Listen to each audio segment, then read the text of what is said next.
Well, This meeting is being recorded. wait a second. I accept that. Good. Okay.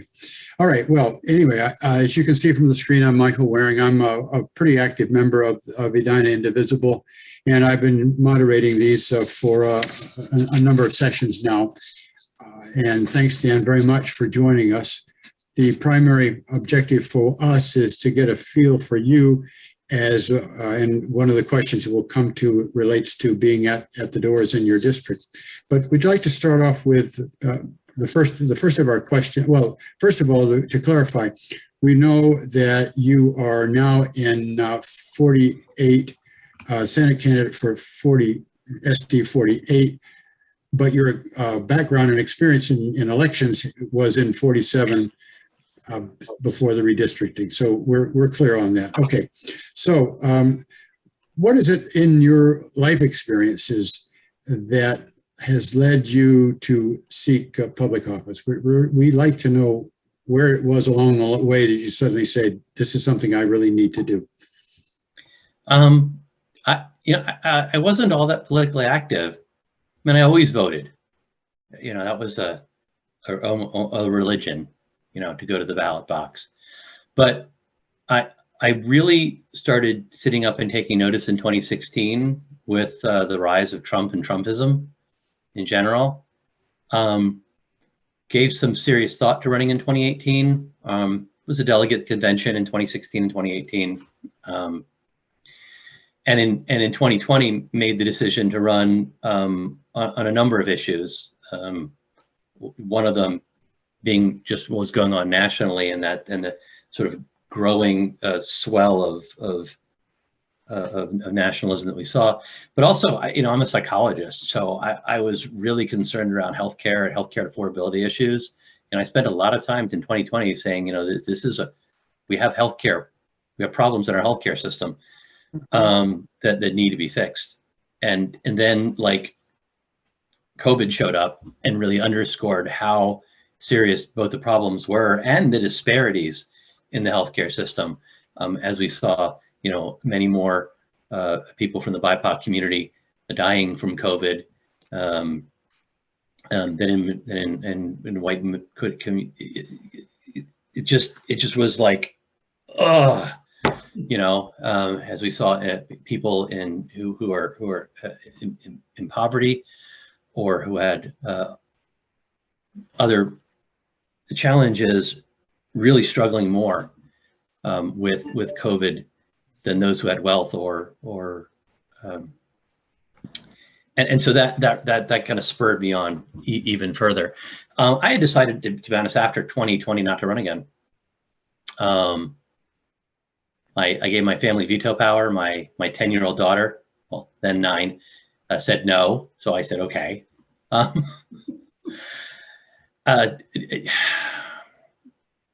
2022, each year, 2020 was 2021 was oh, you thought you were bad 2020, and now I'll show you. And then 2022 showed up and it's like, okay, 2021, hold my beer. And then we saw redistricting numbers. My wife and I sat down, had a conversation. We brought in our 2 children who are still at home, our 16 and 10-year-olds. Everyone was on board. And I decided I just couldn't sit on the sidelines. And in late March, we announced, the campaign announced we were running. One of the young folks who worked with my campaign a lot in 2020 stepped forward and said, I want to be your campaign manager, which is great because sometimes finding a campaign manager is hard. So I had a campaign manager even before I had a campaign, which is wonderful. And it's been great to talk to so many people who supported my campaign in 2020 because it made me feel like, okay, we're on the right path. That's great. Now, so here we are. And you just alluded to the topic of our next question, which is you were narrowly defeated. And what would you, looking back now, is there a different strategy you pursued, a different topic you would have emphasized, a different way of approaching it to try to overcome that difference? Did you learn from that campaign? What was it? Yeah, I can think of a couple things we did wrong. First thing is that I had a campaign that was almost entirely run and connected to the state party. Great folks. The 2018 campaign that also came very close in this district was almost entirely local and had no help from the state. And in order to win in this district, because this is a winnable district, in order to win in this district, you need both. And so a big part of our campaign early on was connecting to local groups. The first people I spoke to are Indivisible in Chaska. I'm looking to build that grassroots effort as well as connect with the state and hopefully and other organizations that might help out the campaign. So that's one thing we're doing different. The other thing I'm doing different is I'm spending more time just being more blunt about stuff. I decided very early on I wasn't going to tap dance around gun safety issues. I wasn't going to, and I certainly wasn't going to dance around abortion. In 2020, I kept being told, "Don't talk about abortion. You can maybe allude to it, but don't." I'm like, no, I'm going there because I think this is going to be a massive issue, and we need to get people out. And then, of course, the Supreme Court's decision happened. So those are the two things we do differently. Connect with both state and local folks much more. Reach out to groups like Indivisible Edina, and then just be explicit about what we stand for, and not try to like hold up our finger. Not that I was doing a lot all the time, but really work on being who we are. Do you think that, and this, of course, moves right on into the next question, which was there's a very large margin in the other race, and creates the impression anyway that there are a lot of people that you're going to have to convert. Yeah. Are you following some of the strategies you've just described? Do you have some other ways of addressing that? Well, there's some other things that I think are different this year. So there is a perception that this area is red, but that perception is just not accurate. And a big part of that, part of that is there are two aspects of that. One is that the growth in the area has been massive, and we're now where Edina was almost not quite a decade ago, 6 years ago, 7 years ago, and then they elected SWAD. Eden Prairie turned blue and is now solidly blue. Edina before that, Minnetonka has gone that way with Kelly Morrison and likely to go that way now in the Senate race. So the blue areas are kind of pushing west. The other thing that's different between then and now is the district itself. We made a nice trade. So we traded some fairly bright red areas out west in the more rural parts of the county, and we traded for that. What we got is the rest of Chanhassen. We had half of Chanhassen before. Now we got all of Chanhassen. And Chanhassen was solidly blue in 2020 across the board. So the combination of those two things creates a district that's a little wonky in that we voted for Joe Biden in 2020 by 1 point, but also voted for Jason Lewis. In 2018, the district that would eventually become 48 voted for both Amy Klobuchar, but also Tim Walz lost the district. So it's a district where we have a lot of, who sits down and checks the box next to Joe Biden and Jason Lewis? Like who did that? Like someone did it, and we have to reach those voters. So the strategy is different. First off, we have to get everyone who showed up in 2018 and 2020. 47B, where I ran, had 90% voter turnout in 2020. That's insane. All right. So we have to get every Democrat who showed up. And then we're going to have to touch some of those voters who checked the boxes for both Joe Biden and Jason Lewis and voted both against Tim Walz and for Amy Klobuchar. And if we can touch those voters and let them be heard by us, we're going to pull them over too. But we'll almost get there with just Democrats. We won't get there quite, but we'll almost get there. Good. Okay. Now, if we were to be at the door right now in your district, and you've seen this question, so you know what it's going to be. What are the things that we would, if they say, who is this guy? Why are you supporting? How should we represent you? I talk a lot about my, what I've been doing for my career. So I've not been building towards a career in politics. I spent 35 years in a therapy office. That doesn't sound good. I spent 35 years as a therapist in a therapy office. Not that there's anything wrong with spending 35 years in therapy, but I spent 35 years in a therapy office, and my job there is to listen to people and to connect with them and to hear what their concerns are, and whether I agree or disagree with them, try to help them to be in a better place and get to a better place. While I am strongly progressive in my values, I'm also not, I don't like to think of myself as an ideologue. The example I've given to people, and I don't know where folks in this room stand, but I'll tell you where I am. I wasn't sure what to think of the Social Security tax. Like, I thought, well, maybe the threshold should be changed. But I talked to, I've knocked on like almost 1,000 doors already. And I've talked to Democrats, Republicans, middle of the roaders, and I have not talked to a single person about the Social Security tax who was like, yeah, let's keep capping Social Security. Like every person. And maybe there's someone here who's going to disagree, but even the strongest, most progressive Democrat on my kitchen cabinet is like, no, I don't want to have to, I don't think I should pay tax on my Social Security. And so my position has moved quite a bit on that issue, because I keep hearing from voters who I'm supposed to represent, who I'm asking to represent, where they stand. And if every single one of them stands way in a position, I'm going to have a hard time pushing back. Now, there are issues that I would never move on. I'm never going to move on abortion and women's right to choose. That's, I'm not going to move on the need for some type of universal health care and affordable universal health care. I'm not going to move on the need for gun safety. But there are issues that my job is to listen to my constituents and represent them, not a particular party. Okay. So that's what I've been saying to people, and I like to believe it's the truth. Okay.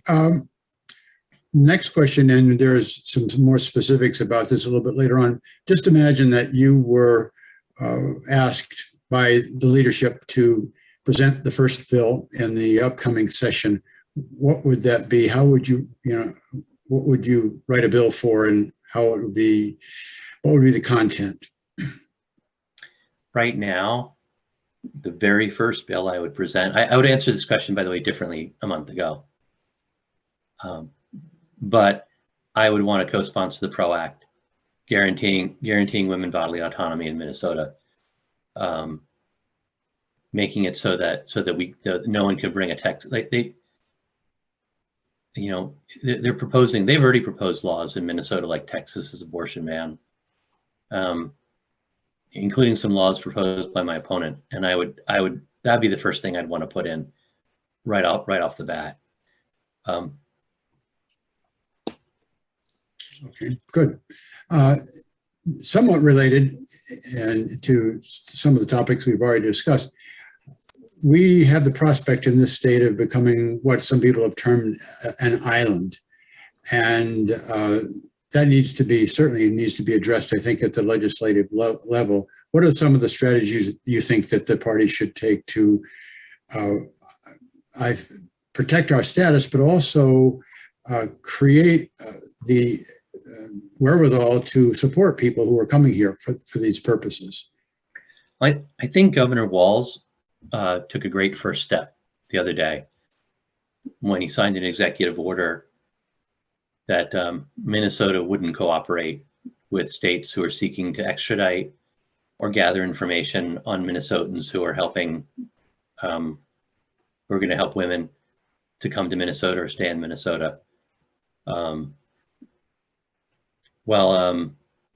My wife and I made that TikTok that we referenced earlier. The reality is she's already taken steps to look into how we can get involved in the process of helping women who need health care. to come to Minnesota and get health care. But legislatively, we need to be sure that we protect any woman who comes here, her partner or family who come with her, because many states, as you know, have laws that not only criminalize the act of getting an abortion, but also criminalize helping out. And we need to, and we're going to have to expand our services here too, because as you mentioned, we are an island. Iowa, Wisconsin, North and South Dakota. We have 8 clinics here in Minnesota, is my understanding. 8 clinics. We can't serve enough people with 8 clinics. So we're going to have to expand access here in Minnesota, as well as expanding protections for anyone who comes to Minnesota and providing them help. It's going to be, it may cost us some money too, and that's fine. That was getting ready to be my follow-up, which is in this particular instance, with the limits that exist today, the prospect of much more pressure on our health systems. You are comfortable with the states investing in this at some level to support the expansion of services. This is a life or death issue.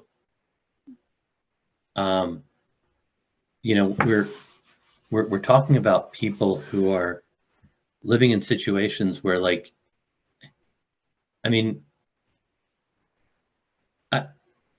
think there's a moral imperative here that supersedes some of those financial concerns. The state has a budget surplus. I don't know that budget surplus is going to stay around. But when lives are at risk, you do what's necessary to save lives. And we're talking about healthcare and reproductive health. We are talking about saving women's lives. Okay, we're going to have a little bit more of a chance for some follow-up a little bit, and I'm going to move on to the last one, which is, as you can see, it's a list, and I put this in here because in the several sessions that we've had so far, the candidates have assured us of their support of the issues that are listed there, but I haven't had a chance to really hear, in what form would that take? That's why I asked the question about the first bill to be introduced. Have you had a chance to frame in your own mind some of the bills that should be introduced for to cover these particular topics? Sure. Okay. How long do you want me to talk for? Well, all right. Well, okay. So we don't want to take too much of your time, but also, why don't you just give us a brief synopsis of each one, then we'll move into a chance for you to ask us a couple of questions, and then we'll probably do some back and forth. But go ahead. Sure. So when we talk about access to quality health care, I sometimes get asked, do I support single payer? What I like to say about this one is that access to healthcare, to me, doesn't just mean that everyone has access to insurance. It means that everyone has access to affordable healthcare. So everyone, and if you come in my clinic where I work, you pretty much have to have health insurance. So everyone does, but it still happens that every December people come in and say, well, I can't come back in January because I got a $5,000 deductible, or I'm not getting my prescription filled because I have insurance, but it's still $300. So that's not affordable healthcare. So what I really want to see in Minnesota is a system that makes sure that everyone has healthcare and everyone's healthcare is affordable. That might be single payer. There might be other options. So I don't have a great specific for that issue. Okay, but I do feel strongly that whatever we do, it starts with everyone has it, everyone can afford it. Period. And I want to work with whoever can in whatever way we can get it done. When it comes to protecting democracy, I really like the fact that every vote has a paper trail, so no one can make an argument make some nonsense. I almost said a bad word. Okay. You're among friends, Dan. You're among friends. I was also told not to curse as a candidate in 2020, and I'm like, no. I'm tired of like bullshit Dominion stuff and other crap that isn't accurate. Yeah. Okay, so I like that we have a paper trail, but I also think that we need to expand access to the ballot box. You know, if you're an adult, you should vote. You should get a chance to vote. We should have easy access early voting. Why are we taking away people's rights to vote? Yes, if you committed a felony, you need to serve whatever your sentence is, but there's nothing about that should prevent you from being able to vote down the road. You shouldn't lose your rights as a citizen. We need to have easier absentee ballot system and easier absentee ballots to fill out, because those things are a pain in the ass to fill out right. I mean, my kid's ballot got rejected, and he's pretty smart, my older one. So I want to see that. I would love to see, I would like to propose a bill that makes Election Day itself a holiday. You know, I mean, I can get off from work, but not everyone can afford to take off from work. You know, I mean, if I take off from work, I don't get paid, but frankly, I can afford to take off a half a day from work so I can make sure to vote and get back in time to see patients, or I can find a way to get to the ballot box, or get an absentee ballot, which is what I usually do. But not everyone can do all those things. And I'd like to see Election Day be a holiday in Minnesota, so that everyone has a chance to vote. I want to make sure we have enough voting places so that everyone has a chance to vote, and that there are no disparities between rural, suburban, and urban voting places, so we don't have long lines in one spot and walk right in, you know, like we do here in Chaska. You just walk right in, it's easy, you know, there's no line. Although there was for early voting, geez, there are crazy long lines here for early voting last year. So there's a whole host of measures I would like to see put in place. You know, nationally, I'd love to see an anti-gerrymandering law, but or amendment, but they won't let me do that nationally. I can only do Minnesota stuff. Gun safety, I'll run through this as quickly as I can. I am, you know, the story, here's the true story that so many psychologists have heard. And I can say this because I've heard it so many times, and I've heard it from colleagues. Guy comes into my office and says, my son, 26 years old, hunting together all our lives, he's suicidal. He's telling himself he's not going to kill himself today, but he's thinking about killing himself. He doesn't want to give up his guns, you know, just in case. Can you help me out? I can't do a damn thing because we don't have a red flag law in Minnesota.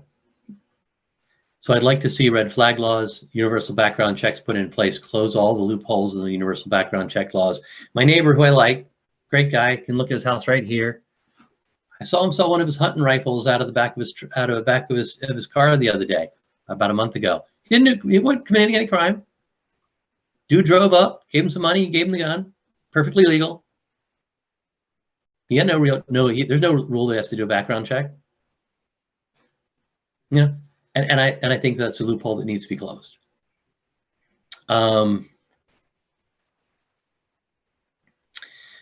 As far as LGBTQ persons, one of the bills that I've been saying I would propose as my first bill would be a law that would ban what some call conversion therapy. And I've been talking about that for a while. That would have been my answer, by the way, 3 months ago. That would have been my answer to the first bill, the anti-conversion therapy bill. I feel strongly about this as an ally, as a parent of members as what my oldest might call the alphabet mafia, or would call the alphabet mafia.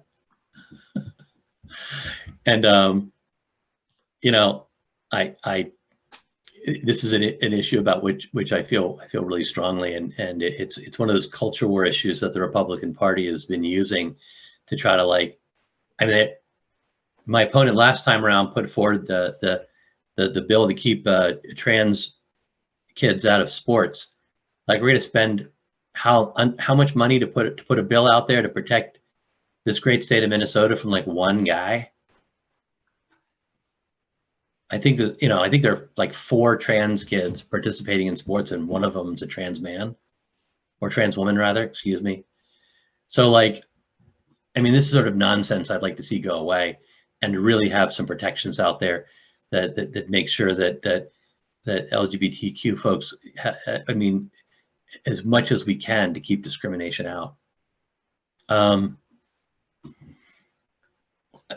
I can elaborate on these. I try to buzz through them as quickly as possible. Do you have another one on your list that we should know about? Oh, yeah. I mean, it's funny because they told me when I started running for office to narrow it down to 3 things. And then I narrowed it down to 11 or 12. And then on my first lit piece, like there are 3 topics, but then underneath them, there's like all of it, because they just couldn't convince me to get down to 3. There's just a lot of stuff I would like to see moving forward. I wish we could do something for the entire country as far as protecting democracy. As a Minnesota state senator, there's some limitations that can be done. You know, we have a Supreme Court where 5 of the 6 justices who voted against Roe v. Wade were appointed by presidents who didn't win the popular vote. I mean, how messed up is that? I'd like to say that I want to protect our democracy. I don't know right now that we've completely have. I don't want to sound like the sky is falling or has already fallen, but we need to do something to recapture democracy in the country. And I don't know how we're going to do that, but I'd like to do what I can here in Minnesota. Okay. Do you have Question or not? do you have something else that we need to know about you that would help us support you? Then after that, we're going to move into letting a few of the people ask some of their own questions. Nothing else I can think of off the top of my head. You know, I mean, I got 4 kids. I'm a relatively bad curler. I'm on a curling team, but I'm not very good. I mean, we're okay, but you know, we're there mostly for the beer and the camaraderie, more than we are competitive. I feel pretty strongly about stuff and get pretty passionate about it. Okay. Well, I think I've given you a good flavor for that. I'm happy to answer whatever questions you've got. Very nice. Very nice. Thank you. Thank you. Okay. I noticed as this has gone along, several people have posted little notes and things, and let's see if a few of them might want to ask them out loud, see how you might respond. Terry, you did a couple. Why don't you go ahead and ask a question? Terry, can you unmute yourself and ask Dan aloud some of the things you posted? You're still muted. Or maybe she can't hear. No, she got to hear. Michael, Yeah. I'm not seeing any questions in the chat from Terry. Oh, okay, well, I see some questions in the chat. Would you like me to answer them? Yeah.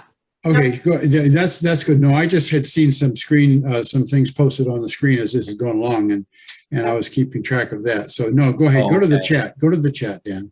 On the first question about pro-choice men, you know, as we were joking about before this, my wife and I did a TikTok that went viral, and I think the reason it went viral because it was a TikTok that others have done too. You know, we'll stand there with you. Abortion's still legal in here, although people call it camping. But and we think the reason that ours went so viral is because there are very few of those that had a man in it along with the woman next to him. And I got a lot of the comments were, "Gosh, it's really great to see an ally," kind of comments. So. You know, yes, I will join the Reproductive Freedom Caucus. Yes, I will actively work on this issue. It is one that I am absolutely passionate about.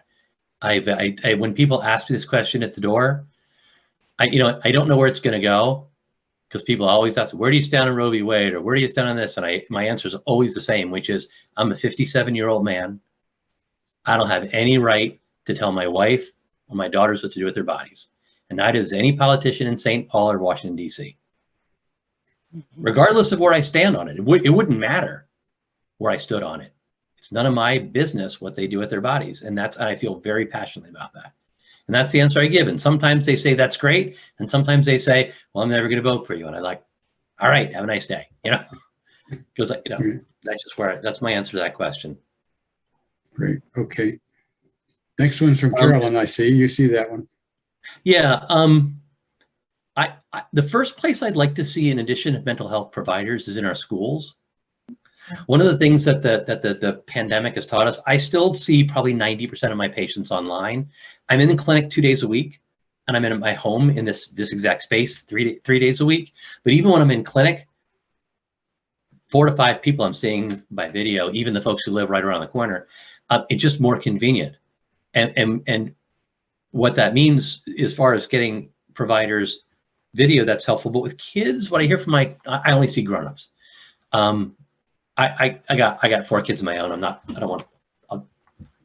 I'll leave that at home and see grownups in my office. Not that I don't like kids, but I think that in person seems to work better when I talk to my colleagues who work with younger kids. And why online works so well for so many people is they don't have to take off a half a day from work. They don't have to find a babysitter. They don't have to, they can just bebop over to a conference room. I meet with a lot of people in their cars. They call me from their car. They take a break from work, or they throw their kid in front of an iPad and I talk to them in the garage or their basement. And so having mental health providers in school would mean that those kids would get help right then and there, which as you know, if the earlier we intervene, the better. Now, the problem that this availability has caused is that all of us are swamped. I've been absolutely completely full since May 1st of 2020. And I was pretty full before then, but I mean, we're all swamped. I'm not sure how we get more providers. That's a matter of building up training programs and expanding availability there. So just a note, our state representative, Heather Edelson, has a bill to get more counselors in schools. So that, I don't know if that'd be useful for you or not, but it's a huge problem everywhere. Yeah, I've seen Heather Edelson's bill, and actually I didn't see it in 2020. I saw a similar bill in 2021 that I think she put forward. Heather is great and wonderful and terrific. She is the only trained mental health professional right now in either house or Senate, which is to me an abomination, given that so much of the issues they have to deal with are healthcare related. We have like 2 doctors and 1 mental health professional. And a nurse. So, Erin Murphy's a nurse. Yes. No, we have. Yeah, that is true. I did not mean to leave out nurses. I deeply apologize for that. Thank you. But we have few healthcare professionals. Erin Murphy, I think there's another nurse somewhere. I think there's another nurse as well. We have Erin Murphy, Matt Klein's retiring. Kelly Morrison will be there soon, as will Elise Mann. So, as far as my district, fiscally, what I hear a lot when I talk to people is, I don't want you to raise my taxes, but I really don't care who you marry, and I want to be able to smoke weed, or I don't care if you smoke weed, So what I tell people who say that kind of thing is, there's really no party right now that stands for the positions you stand for. When I do think that the agreement the governor and the Democratic Party and the Republican Party came to, the agreement they came to, I think, was about $1 billion for education, about $1 billion for transportation. They wanted a refund. They wanted to fill up the coffers for unemployment insurance and give $4 billion back to folks. I think that was a pretty good agreement. It's not ideal, but it could get the job done. I just wish the Senate didn't adjourn and go home rather than pass any of that. And that was just that was a political move. I mean, here they had the opportunity to keep talking about how we need to help people out when inflation is so high and gas prices are so high, and then there's a proposal to help people out with some tax with some of that money back, and they came back and were like, yeah, no, we're gonna wait till next year. We think we're gonna win, so we're We're just gonna pack up our bags and go home and not help people after all. So I don't think, I will tell you, my voters are not telling me no, it should be 100% tax cuts. The voters I've talked to are like, yeah, those other things seem important too, but I'd like some of it back. Climate action. I'm just rolling through these. Stop me if you want me to. No. This is very helpful for you just to go right through the list. Oh, great. Climate action. I live this myself. You know, we like cropped our lawn down to 0 and reseeded it with clover this year because it's nitrogen fixing and you don't have to water it hardly at all and you barely have to cut it. That saves on all that. My wife and I both drive electric vehicles. We have solar on our roof. I'd like to see laws put in place that go further than that incentivize a transition to an economy that more focuses on not burning fossil fuels in order to create energy through, by expanding mass transit. School buses are great low-hanging fruit for this. They don't travel very far, and gosh, it's a lot cheaper. I think when municipalities were the place for police cars with electric vehicles, they made back the difference in cost in under a year through decreased gas prices and maintenance costs. I mean, these are opportunities that we have in a lot of different areas through electrification.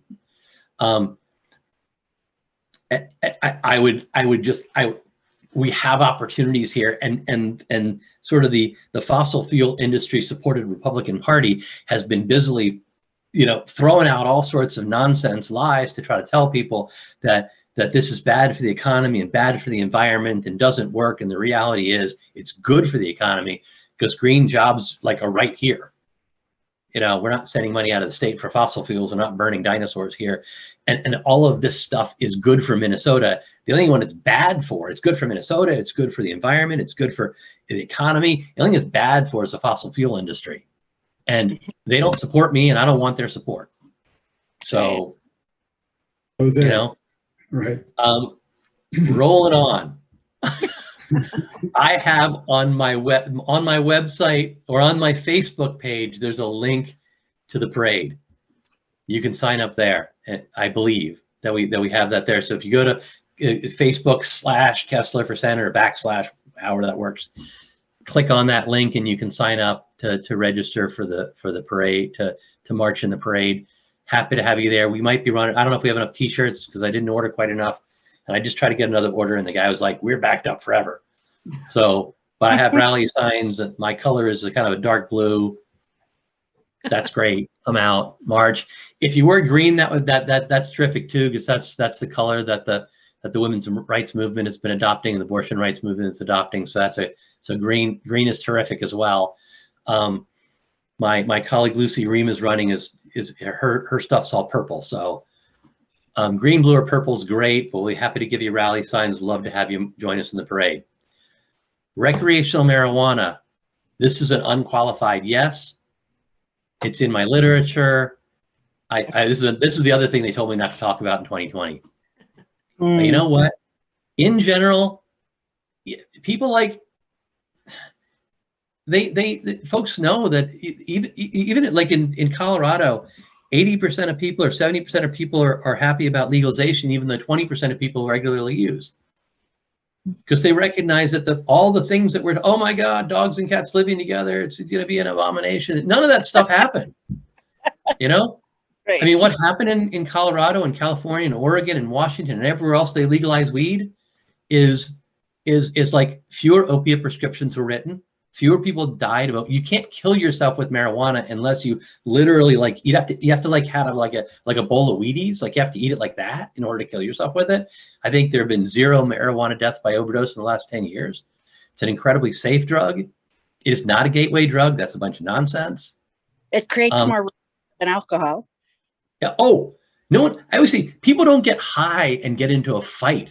You get drunk. People do stupid stuff when they get drunk. When you get high, you just end up binge watching Netflix and eating too much pizza.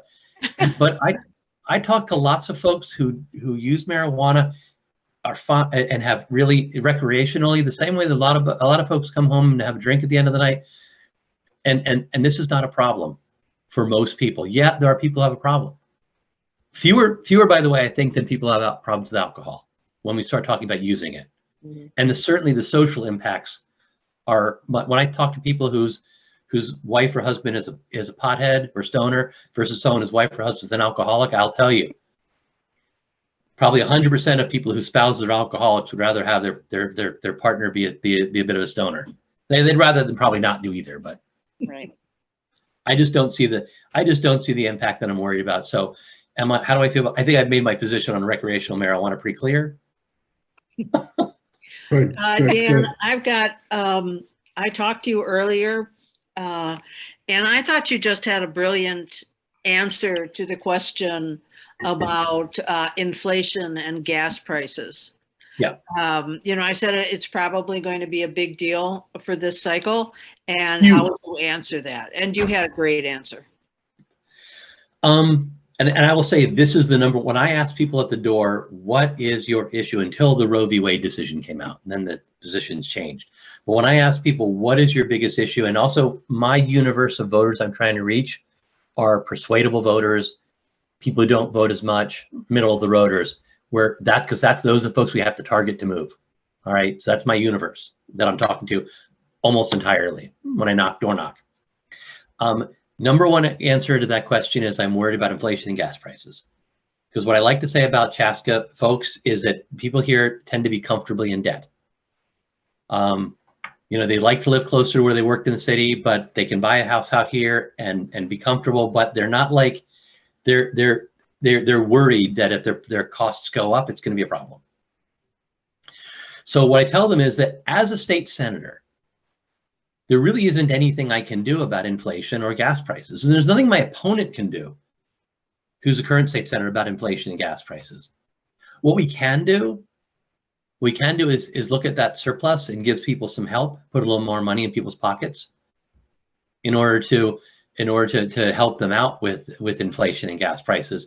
And the Senate chose not to do that when they had the chance. And that's the standard answer I give.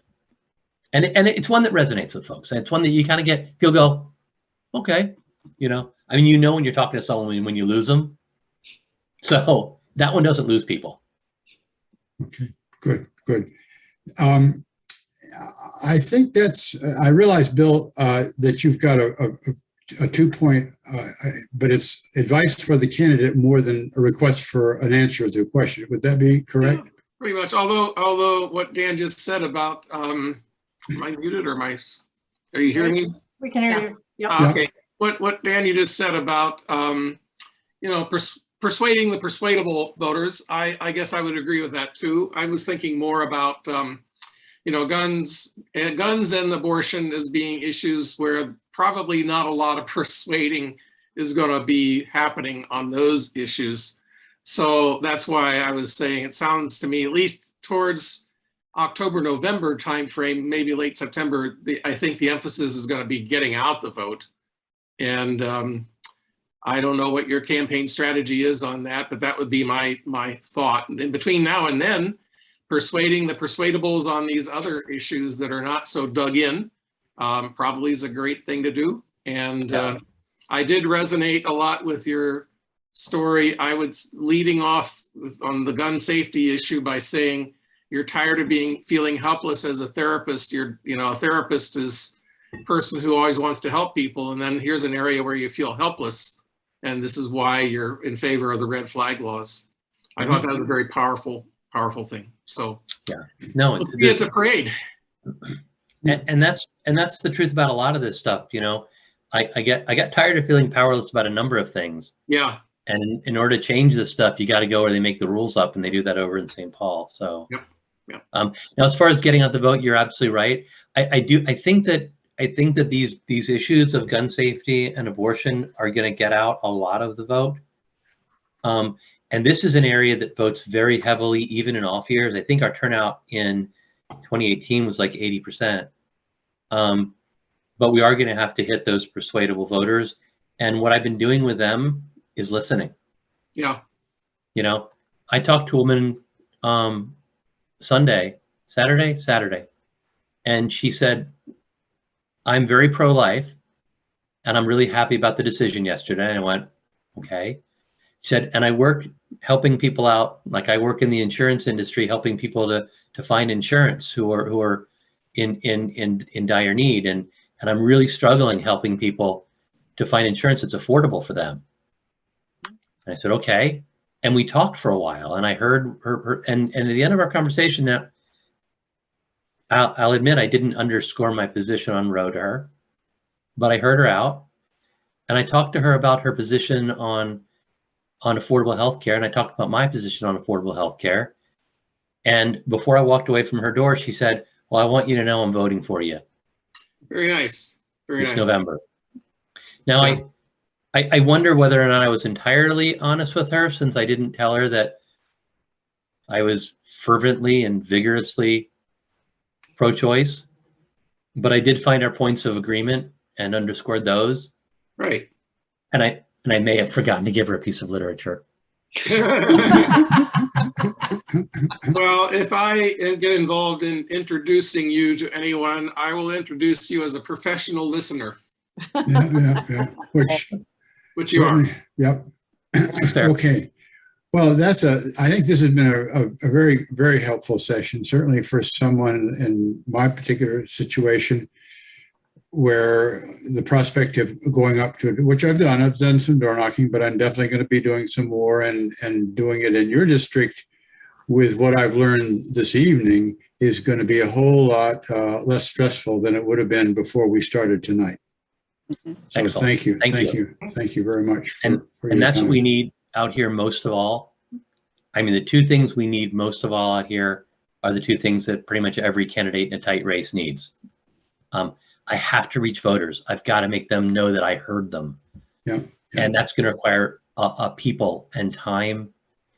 And then I've got to reach them through digital media and mailings and things like that. And that takes money. So those are the two things that our campaign needs. And it's, I mean, not a big surprise. It's what every campaign needs. Yeah. But this is you know, there are like 3 seats we need to flip the Senate and make something happen. And sort of the road to flipping the Senate rolls right through Carver County. Yep. Good. You know, and while that's self-serving, it has the positive aspect of being accurate. So Good. Great. Well, thanks, Dan, very much for the time that you've spent with us and everybody else for the participation that you've offered during the course of this. And we look forward to, well, we're here because of you and what we can do for you. So we're going to stay in close touch.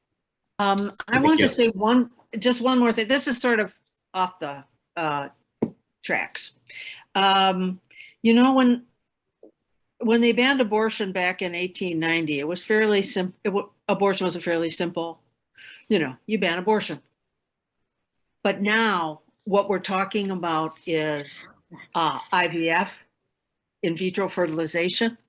We're talking, the ramifications are much more than abortion. And I think we might reach someone understanding their daughter trying to get pregnant and can't. And IVF is like, oh, I don't know. We've got those fertilized embryos.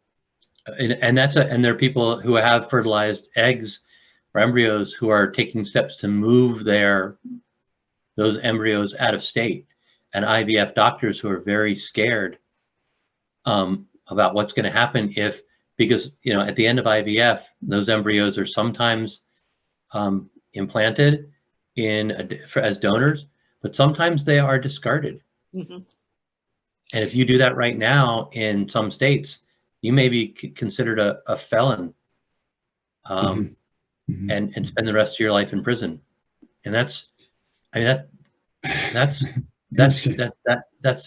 yeah. And we're seeing some, and while this isn't necessarily for persuadables, I just saw right before I got online that Alabama's now gone to the courts because they've got this anti-trans bill out there, or anti-trans law. There was a stay of the law. They couldn't enforce it. And this anti-trans law, they've now gone down to the courts and said, Well, if you look at the language in Roe, it applies to this bill as well. And that bill would make a person a felon if they prescribed medication or recommended gender affirming care for someone who is trans. And they're using Roe, they're using this Roe decision as an and I will say that I wouldn't be surprised at all if the courts looked at the Roe decision and applied that language to the Alabama law and remove that stay and put it in place. And yeah, it just Speechless. Yeah, nothing more you can say about that. Yeah. So I'm sorry I know we were supposed to end, and I apologize, but Well, no, that I'm was, the one who did it. Yeah, Don't blame well, me, not but- you. yeah, Colleen's fault. Yes. I talked too much. right. Well, thank you. Thanks everybody again for this. And we'll, as I said, we're going to stay in close touch with your campaign. And we've adopted you. We're going to do what we can. All right. We thanks, post Dan. everything of interest at on our Facebook page or on our webpage. On your webpage. Present.com. Found your Where there's a webpage. donate link. All right, that's enough. Okay. All I should right. go now, right? Okay. Go All ahead. right. Dan, Thank you so very much. Thank Click you very and much for share, running. click and share. Anytime you see Dan Thank you. Kessler, click and Okay. share. Yes, thank you. Appreciate Okay. that. Bye. Good night. Bye. Good night. Okay. Guys, could Mike and